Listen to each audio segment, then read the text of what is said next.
Hello, everyone. Welcome to episode 43 of Go Figure. And we've got one of our favorite ladies again, Autumn Cleveland. Thank you so much for coming on. It is an absolute pleasure to have you back on. Thank you for having me again. I always look forward to talking with you guys. Yeah, it's been what, how long has it been? 4 or 5 months, 6 months? That was maybe March or April, maybe May, springtime. Yeah, it's really gone over here. Yes. It was the flip for us. I don't know what your spring is. Yeah, well, we start spring next month, so we've got like maybe 3 weeks left of winter, and then it's spring for us. That's crazy. I know. Now, my goodness, we were so excited. We were like watching the streaming when you got your own qualification for the Olympia. I'm like, yeah. Congratulations. Thank you so much. And I know there's a bit of a story behind it, because at first I was like, I don't even know if you're prepping. Like, I didn't even know you were prepping. It was like a little bit like, oh, off to Vancouver. And I was like, excuse me, what's going on? And then you're like, that's how it felt. I'm going to Chicago. And I'm like, hey. So like, when did you just decide to start? Like, what was this whole journey about you prepping this time? Usually you're quite out there and you put your photos up and you do your poses and everything. And I didn't see anything this time. Well, actually, I still posted where I was at. It was just I'm so busy. Everything I post is on a couple of week delay anyway. It's rare that I post anything immediate because I just have a high volume of things to post about. Do you schedule your posts, Autumn? Do you schedule your posts? Do you schedule your posts in advance? Or? Some of them. Yeah, I guess some of them it's like when I have more intention behind it, but some days it's just that's relative, or like that's how I'm feeling, or that's what's on my mind. Yeah. So I didn't intentionally like be secretive, but I do have this a change now where it's like how I handle my own preps is like my preps are for me, and if I start discussing them with other people, that it's not for me anymore. And I've done, after 20 years of exposing my life, I just kind of hate to say it this way, but I'm like, I don't really care. I don't care about the obligation to like share that with social media, because I'm going to show up where I show up. But what I notice is like when people start asking, it gives me anxiety, and so I just kind of deflect the question. Certain people I'll answer because I feel like they deserve to know, but other people I'm like, we'll see, because that's sort of how I function. Like me and my coach might have an aim, but I don't send the contract until the last hour, because I don't know. I don't know how my body's going to respond. I don't know if life is going to happen. And so I don't want that pressure of like, oh, I have to do this. And so like, I didn't really have a true plan. It was more of a like, let's find out kind of thing. Let's just go. Yeah. Yeah. And so like after the Olympia in December, everybody knows I was like super sick with the food poisoning. And then we got hit with the flu, like on the way home from Vegas. And we made it through the holidays. We made it through New Year's.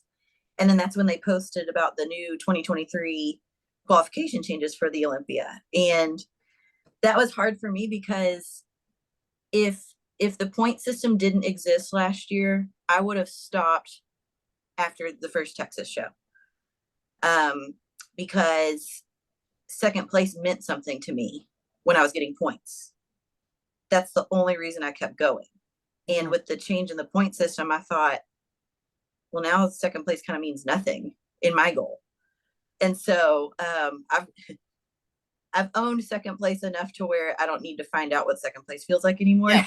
And so like, if I'm going to do this, then I'm going to do it to win and nothing else. I don't need experience. I've enjoyed my time in those growing phases, but I also am aware of time, and I needed to just be more strategic. But the complicated part was my feedback after the Olympia was, which I can't even look at my Olympia pictures right now and assess them because of what happened. But even if I use the Phoenix show that I did win, my feedback has always been to bring my back up in width and depth. And with my scoliosis challenges, my muscles don't function the same as everybody else's. And so I had to like figure out the puzzle first before I could start to work the pieces. And I just didn't know. In January, I was like, how am I going to bring up my back when I'm having to overcome my scoliosis challenges in order to develop my back? Like I can go through the lifts, but my muscles just don't connect and engage the way that they should. So I was like, how am I going to double time this and be able to make an improvement? Mm. And that was the stressful part. I was like, it took me a month for my body to come back to normal after the Olympia. And then I started looking at the schedule and I was like, well, I need to give myself plenty of shot. I'm not a one person show, obviously. So I need a few shows, and I know that and I accept it. And that's how I strategize my plan. So like I started to work backwards from the Olympia cutoff. And I thought, well, here, if I start sooner, that gives me more shots to refine in front of that without being like stressed that I'm not going to make the cutoff. And there's some other contributors that go into that. And I thought, well, I'm going to try to aim for the early fall. And here's what I've learned about me. The only way that I make shit move is if I put pressure in an extreme deadline. If I don't do that, if I don't keep a flexible, extreme deadline, I don't move. I procrastinate. And so I was like, I'm gonna aim for the fall, but let's get ready for a little bit before that. And that was the unknown part. So I would say from like really February and March, 6 to 8 weeks, I found a new chiropractor. He explained my scoliosis to me in a way that I could understand it. And he gave me like corrective movements to do to better my function so I could get more out of my workouts. And also had some other things that were out of balance. So I just kind of started making sure my body was in balance in order to grow, but at the same time, stay lean enough. So I think it was like the last week of March. I told Derek this, but I haven't told anybody else this. Like the last week of March, I was like, I think I just need to tighten up my diet. Like cut out all the bullshit, like the things I know I'm not supposed to be having, cut that out. But I was dragging my feet about it because I was like, can I do that again? Can I do 2022 again? Because I just didn't know if I didn't really feel recharged yet in order to charge ahead. I was like barely recharged. So I'd say for the first 2 weeks, I was like forcing myself to diet, even though we hadn't cut any food. And I was trying to listen to my heart and my gut then and be like, is this really what I want to do? And so that's the point where I was like, I don't know if I'm going to stay in prep, but if I don't act now, you can't get time back. No. So I was like, I can always start and then pull out, but I can't change my mind a month from now and start prepping. And that's just kind of how we took it. Like I told my coach the idea, and he always just supports whatever idea I have. He supports it and guides me in the right way, unless we both decide like, hey, that's not what we want to do. And so Vancouver actually was none of this plan. My original thought was, I was like, oh, if I wanted to do Tampa first, realistically, then I'd better act like I'm going to do a show a few weeks before that. So I just picked July 15th because it was 2 weeks before Tampa. So even my first show, I thought I better push a little bit before the first show to make sure I'm in shape for that one. Yeah. And the schedule, I guess I just didn't really look closely at the schedule. So I saw Atlanta, and that's closer to me. That's like maybe a 5 or 6 hour drive. And I tentatively planned that. And Chicago was like close enough, but I thought, well, hopefully I win Atlanta, I won't have to do Chicago. So I didn't really even consider it. But then about 3 weeks out, I was looking at the schedule again, and I was like, wait a second. I was like, there's 2 shows on the same day. And anymore, when I have trouble deciding what I'm going to do, I just ask myself, like, what's going to be a more enjoyable experience? And I've been to Atlanta to compete before, and nothing against the city itself. It's just not really my vibe, I guess. And I've always I went to Toronto in 2019 and I loved Canada. So I was like, I think if it's just a matter of where am I, which would I enjoy more? I felt adventurous. So I was like, I'll just fly to another country. Like that sounded more fun. Yeah. So it didn't matter. I was going to be in the same shape regardless, but I was like, where's the backdrop here? What do I like?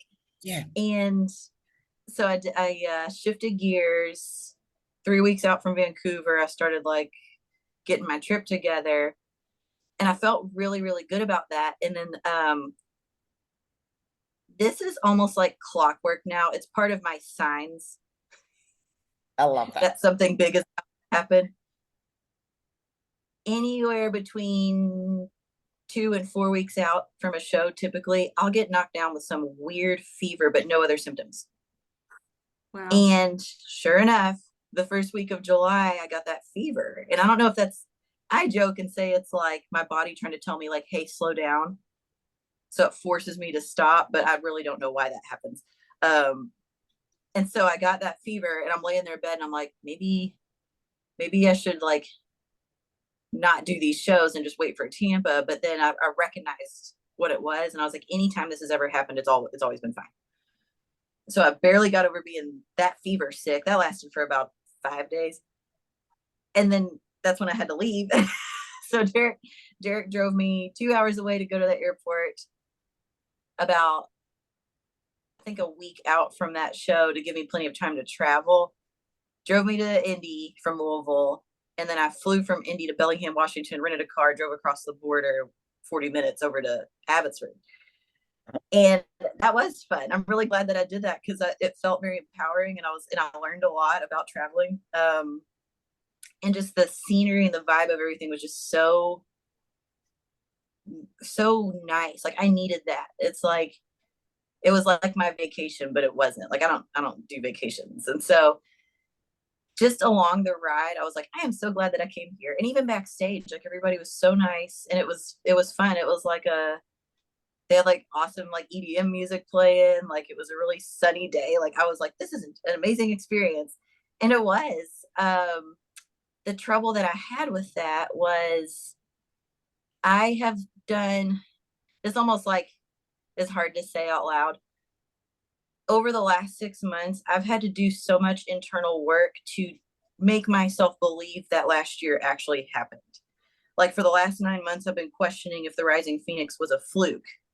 Like, did I only win because somebody didn't show up, or like luck? You know, like I was really questioning my first win. And even after the Olympia, that was such a blur. I'm like, am I even an Olympian? Like I have the things around me, but I don't absorb them. So I actually started going to therapy to help me reflect on my accomplishments. And so I've been working really hard to identify with myself as being good enough to be a repeat Olympian, not, to accept what already happened and then help replicate this. And that's just been like overcoming that imposter syndrome has been harder than, I think that's why I was dragging my feet. I still haven't even posted my pictures from the Olympia.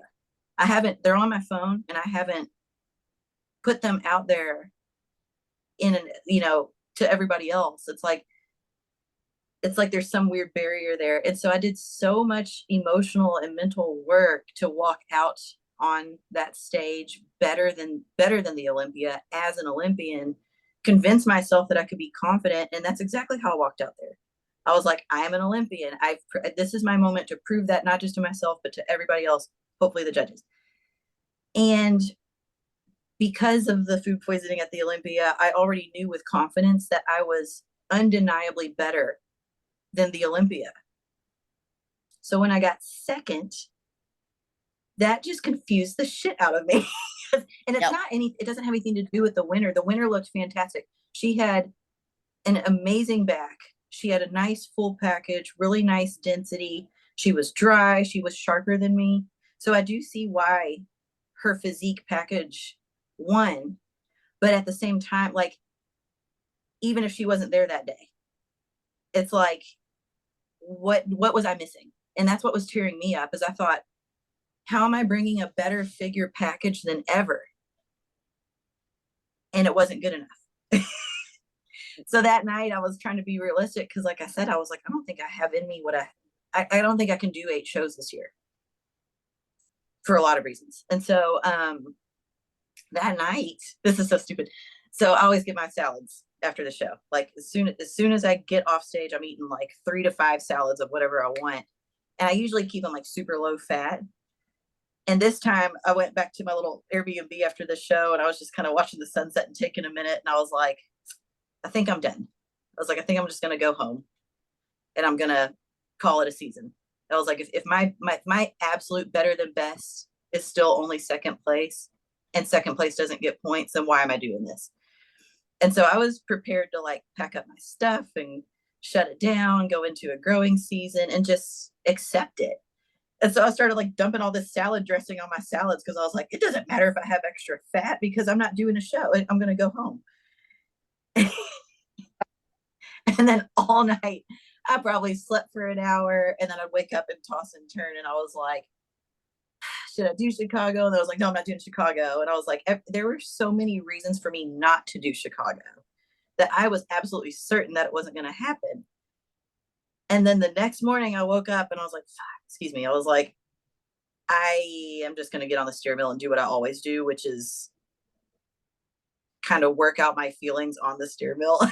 And for 2 hours, I was doing 10-minute intervals for 2 hours because I was just so amped and confused. And I was like, well, I'm going to talk to my people first. And I've got 2 people who I can talk to that are my biggest critics that are going to tell me how it is. They're not going to, sugarcoat it. But at the same time, if they say something positive, I can trust that. So I talked to my sources and they kind of helped me. They helped me shift my perspective into that it was worth trying again. And of course, Derek and Shane were on board. And so at that point, I was like, okay, how many calories do I need to undo because I had more fat on my salad than usual? So I was like, me and my coach discussed some things and we decided to just push it to extremes, even though I never got feedback from Vancouver. I didn't know if it was conditioning or my posing or my development. I didn't know what it was. And at that point, it kind of didn't matter because I only had 5 days to get better. So I basically ate just tuna and egg whites for 5 days to try to get better and as many intervals as I could handle. So those next 5 days were pushing to extremes that like we've never really done to deplete back down. And my flight went from Vancouver through Chicago in order for me to get back to Louisville. So we all decided to just like land there in Chicago. And I always take 2 suits with me. So I already had like a backup suit in case I, want to wear something different. And then Derek drove from Louisville to come up to Chicago to come meet me. And we just stayed there. And like, it was worth trying again, at least so I could check off all of my questions in my head and on my heart and be like, okay. And here's something funny. Like I probably had like 3 or 4 suits with me and I was like, I don't know which one I want to wear for Chicago. And I think in my mind, I was like, if this is going to be my last show for the year, then I want to see what my Olympia package in 2022 should have been. So I wore my Olympia suit because I was like, if I'm going to look at these pictures later, I need to see that I was a complete Olympian package all the way down to my suit, everything. Yeah. And so, because I needed that. And then I also needed the judges' feedback on that. So really Chicago for me was like a last shot at me giving myself personal redemption for what I meant to bring at the 2022 Olympia. Yeah. And that's all it was. And I say this to my clients all the time and I even forget it. It's like the moment I take the pressure of qualifying off and just decide to do it for personal reasons or for fun, that's when it happened. That's what happened right before Phoenix. And so I didn't even really anticipate Chicago, and I didn't plan on winning it because Adele had won the week before and she was there. So I was like, well, I'm already going against a qualified Olympian. So I didn't expect much. And that's why I was looking through the pictures this morning of like my face as they're saying the numbers, and the same imposter syndrome. I can see they named second place, and like there's no one left, and I'm like, all right, which one of you all which one of you all are gonna win today? So it was I almost didn't believe it, but the best part was I pay for everything out of my own pocket. I'm fortunate to have my businesses to support my goal, but like I can't really afford to like fly me and Derek everywhere.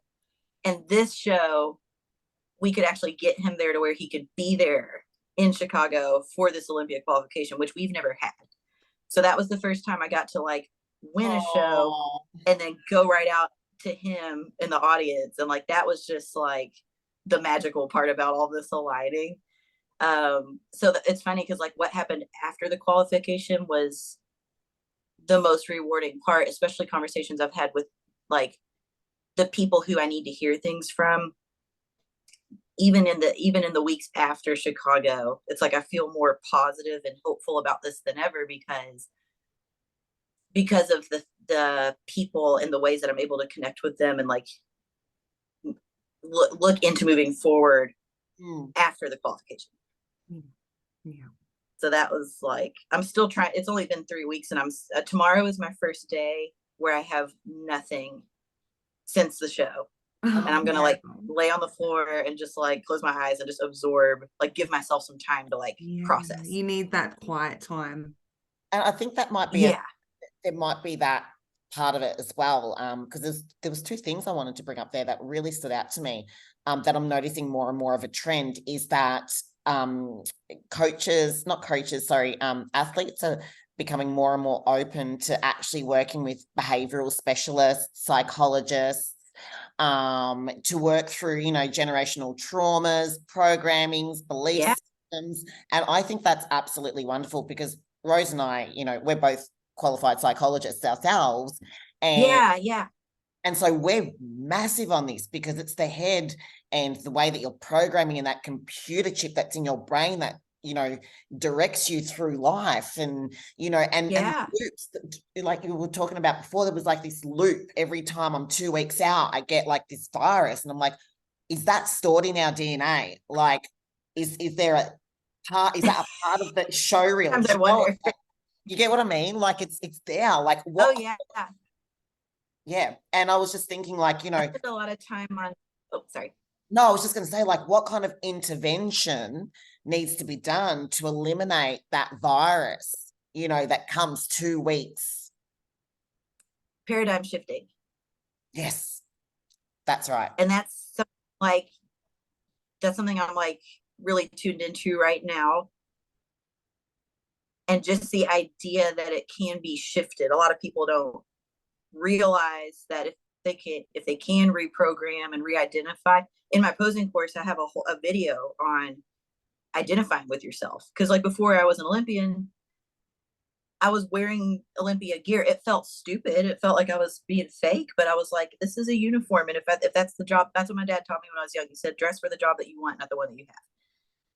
And I was like, well, I better put my uniform on then until it happens, until I can believe it. And it took a few years, but now that I know how to paradigm shift faster, it's funny that you said the fever thing, because like there are still little glitches in my system where I'm like, oh, I didn't think to change that. And now that's the new focus. It's like, okay, how do I shift out of this or alter or substitute how I think of things? It's so incredible because you see it with your own coaching clients and just all your clients, don't you? Like you see the loops that, you can almost preempt it, especially the longer you've been working with you, like, yep, this is going to happen this week. Oh, yeah. And it's like, we're not reinventing the wheel. It's like, this is your cycle. And if you want to move to that next level, get your pro card, win a state show or whatever it might be. I'm not just talking, about comp prep or being a bodybuilder of any sort, just in life in general. Find the ideal partner, get that house you desire, whatever it might, go on that holiday that you want, Yes. There's those interruptions that need to happen. Hence why working with someone that is equipped to be able to support you through that, or at least has the awareness and that has done the work themselves, gives you another pillar, you know, in your back pocket. Really, it's like, you know, it's like magic fairy dust. Yeah, that's what, like, one of the most rewarding things that I'm going through right now is like you hit it on the head. Like, the longer I work with my clients, the more we learn about them and their growth and their evolutions. And like, some of my clients I've worked with like 3 to 6 years. And it's cool because it never is the same year each time. And like, one of my clients right now, she is just like completely blown me away, because she is now getting like, she's done 1, 2, 3, 4 national shows, and she keeps getting the right outside of the, she's like the placement after the pro card every time, but her body keeps getting better and better. She looks better than she's ever looked. And for her to want to keep going, to me, is like, that's why I'm a coach.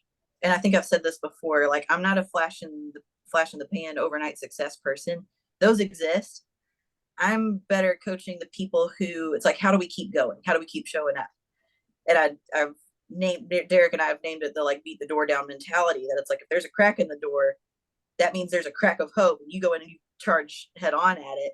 Yeah. And that's like, I mean, I like the science part of it, but the mindset piece, to me, it's just been amazing to watch this client go through her own mental processes and evolving. And it's like, she keeps showing up, and she keeps showing up better. And I hope we break through, you know, I mean, I know she will at some point.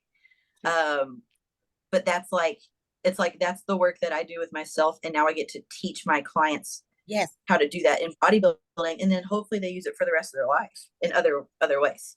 But that habit breaking, that cycle breaking, that's really hard if you're trying to do it alone, which is why I have my therapist now. It's a great investment to make. Tell us about your business, actually, leading on to that, because been seeing your Instagram, you're doing amazing things. I am like, I'm watching your reels that they come through, and the transformations of these girls, and where they begin and where they end. It's so good. I love the way you've been doing those, actually showing the progression of where they started out, and it's fantastic. I'm proud of every single one of them. But yeah, the like I said, like, their physical transformation is impressive. And I've got a range of, like, just prep clients. I think my youngest is 28, maybe 29, and then my oldest is 59. Yeah, wow. So it's cool to like, and they all bond with each other. When I was in high school, long story short, I was bullied and isolated. I didn't have camaraderie. I was terrified of sororities, like any groups of girls. I was like, get me as far away from them as possible, because they're going to eat me alive. And I just never, that was never a part of me. And so I was never like a cheerleader, like sister. I was like, keep your distance from me, and we'll be cool. But now it's like, I get to, I don't tell my clients this, but if they become my client, they are now my friend. I've deemed them as my friend. So it's sad that I have to build my connection of friends through my clients. No, it's not sad. It's actually the sign, honestly, of a great coach, I think, because you have to be, honestly, you know, being an athlete, you have to like your coach. You do. You just have to like them. That is so important. And if you can't have like a friendship with them, I don't know how people prep with coaches they can't have that with, because I'm so lucky I've got Lisa. She's my best friend, but which is so different, such a different experience than what I've had in the past. I would say my first coach was a friend, but my second coach had a very different style, and I found that very disconnecting, very like I didn't feel cared for, really, like on a deeper level. And I think, you know, that's kind of what's cool. Can't think of a better word right now, but if you have a buffet of coaches, it's nice, because some people function better with that separation. They do. And that's why it doesn't hurt my feelings if I'm not the right coach for somebody, because maybe I don't take it personally anymore. I used to. More self-work that I had to do. So now I'm like, oh, it's not a reflection of me. It's that our needs don't align. And I would rather not pay me and get with the person that they're aligned with, because that wouldn't work for either of us. And that's why, like, anytime I take on a new client, there's like an interview process, and I'm telling them what they can expect from me, and I'm getting information on them, but I'm also just noticing if we click or not. And if we don't, I usually give it a couple more conversations. But if I feel like something is, if we can't get through the first initial conversations and feel that alignment, I would rather connect them with a coach that they do in whatever way. And that's because that's kind of how I chose my coach. I had a lot of great coaches to choose from. I just felt the most matched with Shane, even though the other coaches they're fantastic coaches. I still learn from them. I still consider them a good resource. So what's amazing though is now I get to work with their opposing clients, some of these coaches that I was considering. It's like I still get to like somehow be connected with them through now it's like their prep clients, I'm helping them pose, and now we're all a team to make their clients successful. And it's like I still get to have that sort of connection too. Yeah. I love so not just I love that you pointed that out as well, because you can have, there are a lot of incredible coaches in the pool out there. And sometimes, sometimes when you're not matched with them, the client can misinterpret that for that coach not being good, but that coach is absolutely incredible. Just has a different personality style. We all have different personality styles. And I mean, wouldn't we all get along better in the world if we actually just understood that one thing, that just because you don't click with someone doesn't make you a bad person, doesn't make them a bad person or bad at your job or, whatever. It just means that you're just not aligned. You have different values. And the results on stage shows as well. You can see it. Absolutely. Oh my gosh. Yeah. Or even better, if like for me, I feel the exact same support from my coach, whether we win or we don't. It feels the same. I know he's proud of me. I know we're both like, we did a great job. Here's what we learned. Here's what we can be better, win or lose. Yeah. And for me to want to be a coach, when I think about all of the ways that I could pay for my bills, for me to want to coach clients in this way, I need that connection with my clients. Because if I was the type of coach that just wanted to program and write diets and not have that connection, I personally would not want to do that. In fact, I have done that and I got really burnt out. And so I need the connection piece and the alignment. And like, I tell my clients up front, I'm like, yeah, we're shooting for a bodybuilding show, but really what we're doing is we're going to evolve together. We're going to learn and grow together. This is personal growth. We just use bodybuilding as a platform, and we use your show date as a goal point to like go to, but I'm not teaching you bodybuilding. I'm teaching you how to make your life better. I'm teaching you how to make it manifest. I think honestly, that's where some of the coaches in our industry are heading. It's more around that lifestyle coaching, because it does include mindset. And I think a lot more coaches understand that now, that there is a mindset element. And you're right, there are definitely athletes out there that are like, I'm done with all that, or I've dealt with my stuff and I just want to, I know I'm ready to go. I'm getting down to business and I'm good. I don't need all that other stuff. But most of the girls that I think that I've coached, that Lisa's coached, and by what you're saying that you've coached, they do need that mindset stuff, and they really appreciate a coach that's willing to get into the weeds with them and go along and hold their hand on their journey. Yeah. And like, it's so cool because I've got some of my athletes are like on the brink of a pro card, and some of them it's their first show. And so like last week, this is the relief that people can't see. Like I had 8 shows planned, hotels and flights booked for the next 3 months. And that meant if I didn't win Vancouver, it was Chicago, then Tampa, Texas, Tupelo, Sasquatch. Like, it's just like back to back every single week. And I'm like, it sucks when my clients are like, hey, are you going to be there? And I'm like, I don't know. What I actually have planned for Vancouver, because I was hoping to win Vancouver and be able to fly straight to Pittsburgh to surprise my clients at Masters Nationals, but that didn't work out. And so the morning after Chicago, like I woke up and I was like, oh my God, I get to like cancel everything. I just canceled every flight and hotel out of my schedule. And I was like, oh my God, I get my life back for at least 2 months. And now I can like reconnect with people in the way that I wanted to. And so last weekend we got to go see a show up like just a few hours from where we live. And it was 2 of my clients' first time on stage ever.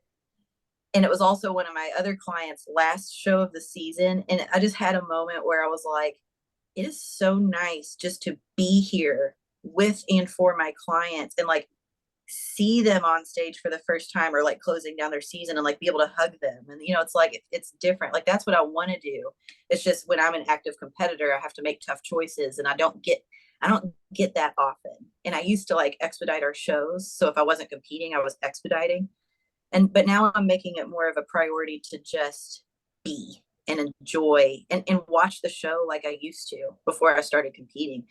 And like, that feels nice to be able to connect in that way too, because that's not something I get to do often. And then the way that they express the appreciation for it, it's like when we can catch those times, I think that's even more rewarding for both of us. Oh, it would be. I can imagine your clients and how happy they would have been looking off and seeing you in the crowd, watching them. And you know, I was so mad. I had it all planned out. I can imagine what you would have been like. I can imagine. And you know, it's, I don't know how many coaches actually fly around, you know, from state to state to state to actually see their kids get up on, you know, I say their kids get up on stage, right? Their babies. I'm a mama hen and they're all my little chickies. That's what I wouldn't imagine many coaches. I do, when I go to national shows, I see some of the same coaches over and over again over the years, which I think that's cool. But like, you're right. It's like, it's hard to, and that's something I let my clients know up front. If they're like, are you going to be at the show? I'm honest with them. And I'm like, I don't know.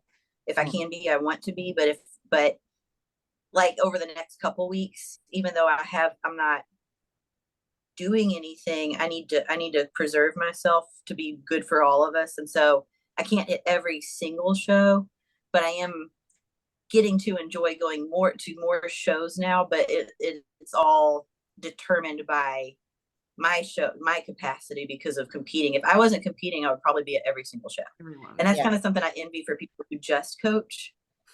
They can be a 200% coach. And right now I'm striving to be a 100% coach and a 100% competitor. But the blessed thing about that is my clients are my support system and I'm trying to be that for them. And so like, I try to express this to them, but I couldn't be an Olympian if it weren't for them trusting in me and wanting to support my business.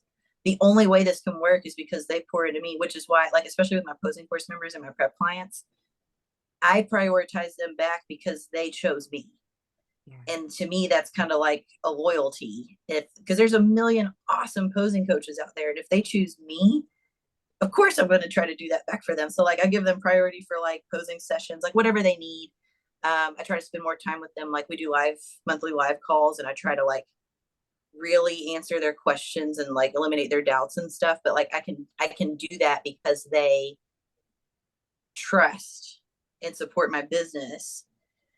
And I'm just very fortunate and grateful to have the clients that I do because of the type of people that they are, that they feed into me. So it's like, that's the way I look at it. Like, we can all reach our success together if we do this right.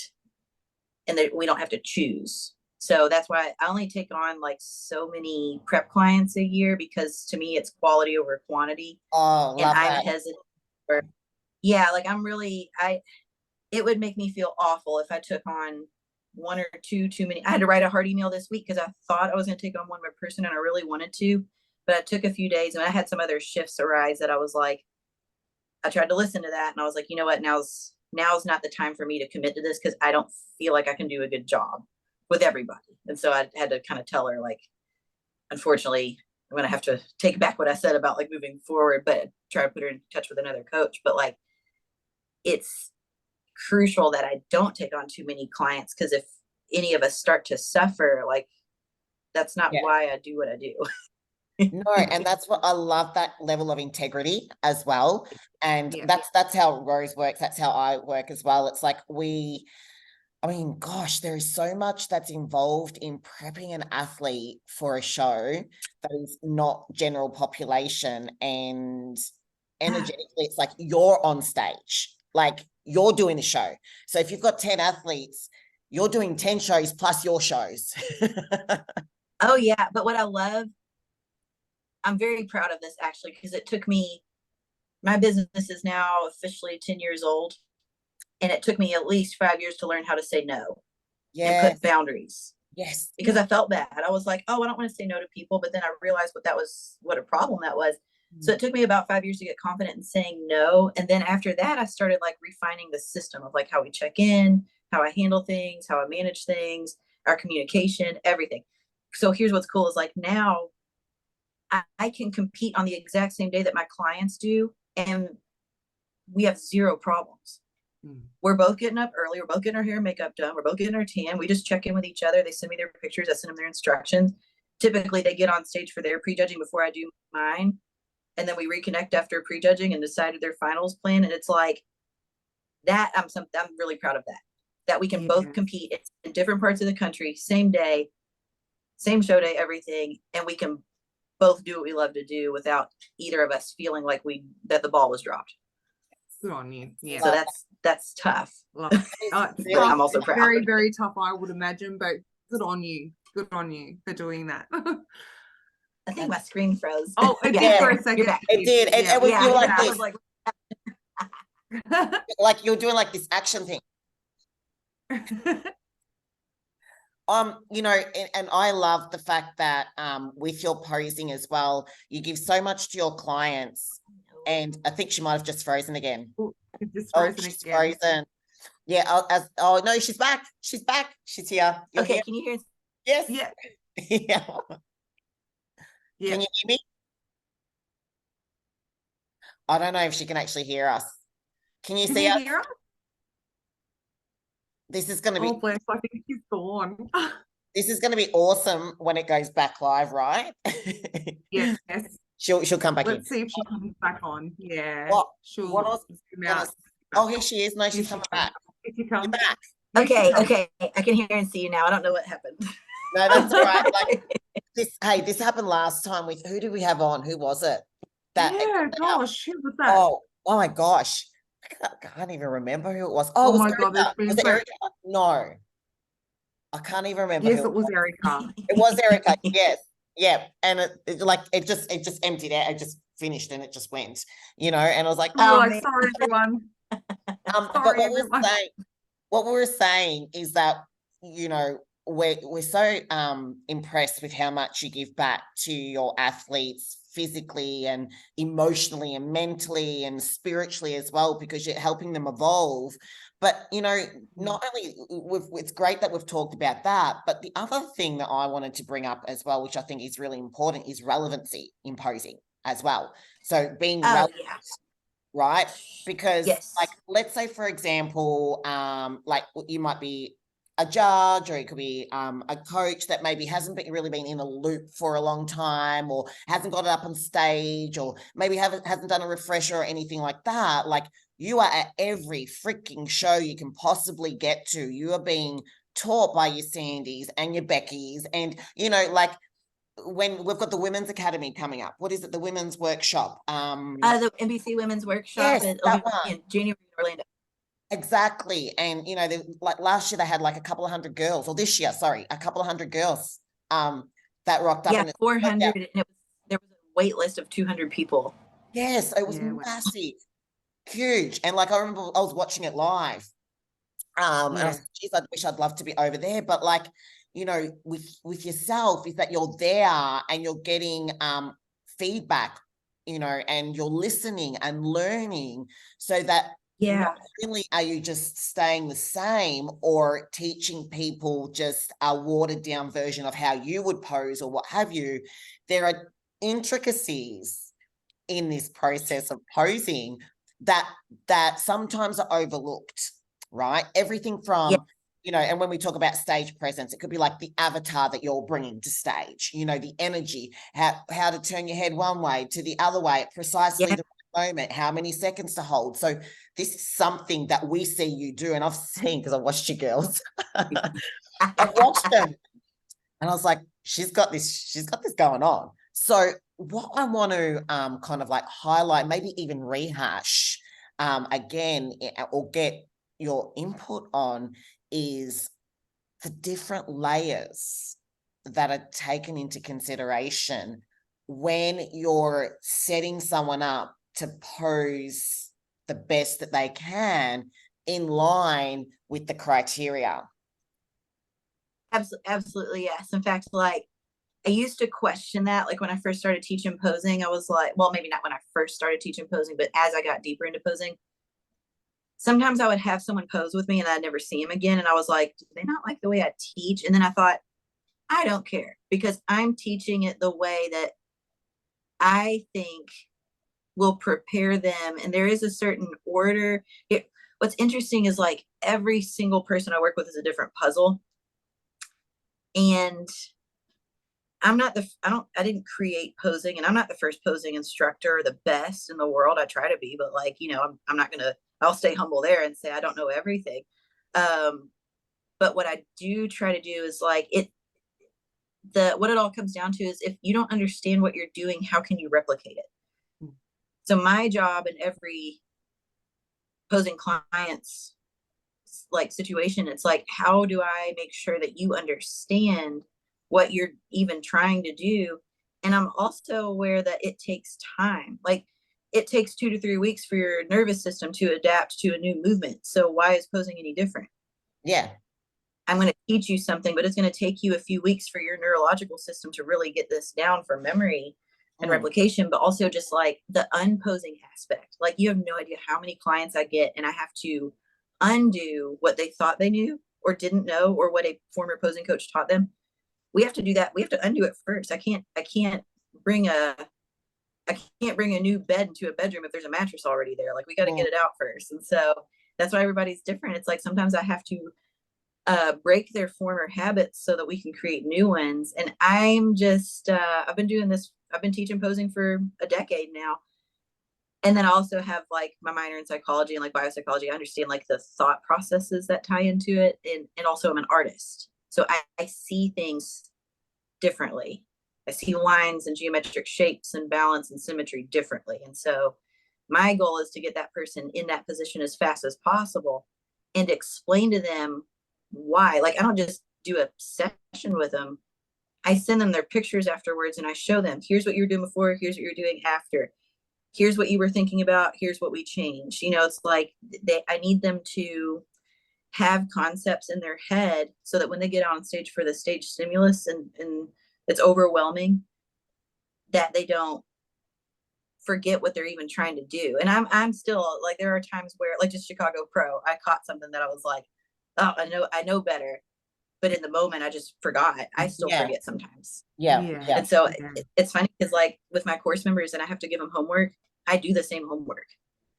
So it's like, as I'm trying to work through my problems, especially with my scoliosis, it's like I learn things about me that I can pass on to my posing clients. But if I can't verbally break that down for them, how will they ever be able to walk away and own that? And that's the whole point. I want them to go out there and own their posing, not just barely get by. Because I did that for too long. And that's probably why I had to do, I'd say at least 50% of the reason I've had to do so many shows in my life is because I screwed up my posing. Because no one ever really explained it to me. And so now it's my job to like get my own understanding and layer it so that people can, I call it the meat and the potatoes. Like we always tackle the meat first, which like the pose structure itself, the comparison poses, you know, the things we're actually being judged on. And then the potatoes to me are like the transitions, the presentation, like they're important too, but you're not being scored on your presentation. And sometimes I think people want to jump right into the potatoes, and I'm like, hang on a second. And I always use the analogy of like, you wouldn't just get in your car and just start driving around the block. It's like you know where your destination is, and you hopefully have a map to get you there, but there's an order. Like you have to know where you're going in order to get there. And so some people just want to jump right in the car and put their foot on the gas, and I'm like, let's pause, let's take a step back and see what actually needs addressing and correcting, then we can put our foot on the gas. And, and that's interesting you say it, because that was going to lead me into my next question about engaging your senses. So sensory wise, like when you're going through with your athletes on, how to engage their senses, what are you looking at, or how are you executing that to them? Like in terms of like you visually give them, but like then they've got to feel it. They've got to, there's so many different little elements there as well, which I think are important. So I'm going to bring that up because I know you're a master at this. I think if I were to sum up my philosophy, and this is something I've learned from personal experience of actually still competing, like each show that I do, it just confirms that why I teach the way I do. I teach based on principle, almost like it's a formula first. And I use the phrase like positioning, because if I say flex, flexing is so, it screws everything up. So I tell my clients not to flex. We're going to position your bones first. And then we put tension where we need to put tension, and we soften and relax where we can. That's what makes posing the art. The art is knowing how and when and where to apply, and then how and when and where to back off. Yes. And then there's the aesthetic aspect of that. Like we want to look natural while we're straining ourselves in a bikini in front of thousands of people. But at the same time, it's energy conservation, because I know what it's like to be on stage for 30 minutes posing. Yeah. It's brutal. And if I didn't know what I know, I would exhaust myself. And I watch people do it. That's what's fun for me. And you see them where they flatten out straight away because they're tensing at it's like 100% tension. They've pumped up too much backstage and they've come on. And, let's say they haven't carved up as much, or you still see them, they come out and they're full and they look great and they do one round and boom, they're gone. Their shoulders have gone. Their abs have gone. The lines, their legs have gone because they're shaking while they're doing that as well because there's too much tension. That actually is crazy. That happened to me in Vancouver. I've never shaked before on stage, but I think when I first came out of the gate, I was so amped and ready to pose. I think I was posing a little bit too hard. I don't know if anybody else could see it, but I think I saw it. Like, I was like, what is this? But then I remembered, I was like, oh, you're trying too hard. Just relax. And at finals, I did relax some. Yeah. But in Chicago, more relaxed. But that's part of what I know, is that I kind of let other people exhaust themselves, and I know how to not exhaust myself so that I apply the pressure when it really matters. Yeah. In the call out. Yeah. And I know when I can conserve my energy and when I need to save it. And that's what I teach my clients. I teach them how to outlast, and how, like, I don't know what it is. I get some sort of weird high whenever we get in the first round of call outs and they quarter turn us once. That's my warm up. And then I'm ready to go again and again and again. And each time I'm like, yeah, let's go. Let's keep posing. I've got more. I'm holding back, and now and I see it out of the corner of my eye. I see them dropping and collapsing, and that only gives me more confidence in what I'm doing. So, because I know these things, this is a competition, and you have to know where your weapons are. And so that's why I like to teach posing the way that I do, where I'm like, let's focus on positioning yourself, me giving you cues of how you can feel, because you don't get a mirror in front of you. Yeah. And that's like my posing course. There's a whole section designed to like train them away from the course, where most of the content is modules, like they're watching me demonstrate. But there's also a section of the course where there's no visual and it's just audio cueing, so that they have a voice. Unfortunately, it's my voice in their head, but they hear, hey, check in with your feet, check in with your quads, check in with your abs, they're training themselves of how to cue their own body on what to feel for when you're in the moment. And that's always going to pan out better. And then they know kind of where to flex or put tension or not. But it's not the other way around. No. And if Yes. I teach people to flex, I always screw them up. Or if I, here's what never helped me is when people would try to teach me posing and they would go, just do this. And I'm like, what's this? Like, break that down for me. And I can watch you do it. But if I can't feel it, that didn't help. Yeah. If anything, it just confused me. Yeah. Yeah, I think that's so powerful as well, to understand why you're at the forefront of what you do. And you have, you know, I think like it's 500 members, over 500 members now. Yeah, which I'm ultra proud of and grateful for, that like 500 people are willing to let me teach them everything that I know over 20 years. And what's here, this is so cool, because like I'm only in year 2 of this course, and when we first designed it, it was kind of like, this could be a complete failure. This could suck. And now we're on year 2, and I have 8 people who've turned pro from using the course, but now they're coming back as pros. So I get to work through even that evolution. It's like I got to watch my posing course members start as a regional show, then they went to nationals, and now they're pro. And now I get to work with them for posing for their pro debut. Like, how cool that I get to now work with other pros who trust me to showcase their best. And so like, just even actually in Chicago, I had one of my course members, she did the masters the night before, so I got to go meet my course members, and I get to see that she's getting ready to do her pro debut. That was very rewarding for me. And then like last weekend at Tampa, I had 2 posing clients who were making their pro debut, and then this weekend like another one. So it's just cool that I like, now I get to live stream to watch the shows because my pro clients are competing, and I got to be a part of that. And I just think it'd be just the coolest experience if we all got to the Olympia and we could stand on stage together and be like, hey, we did this. Like, we're already winning because we teamed up. Yeah. And now both get to be on the ultimate stage. So that's kind of my goal with even my pro clients, the people who turn pro at the course. I'm like, all right, now let's level up to pro posing and let's get you to the Olympia too. I love that. I love that. I love it. I love it. It's amazing. Autumn, we could stay for hours and hours and hours.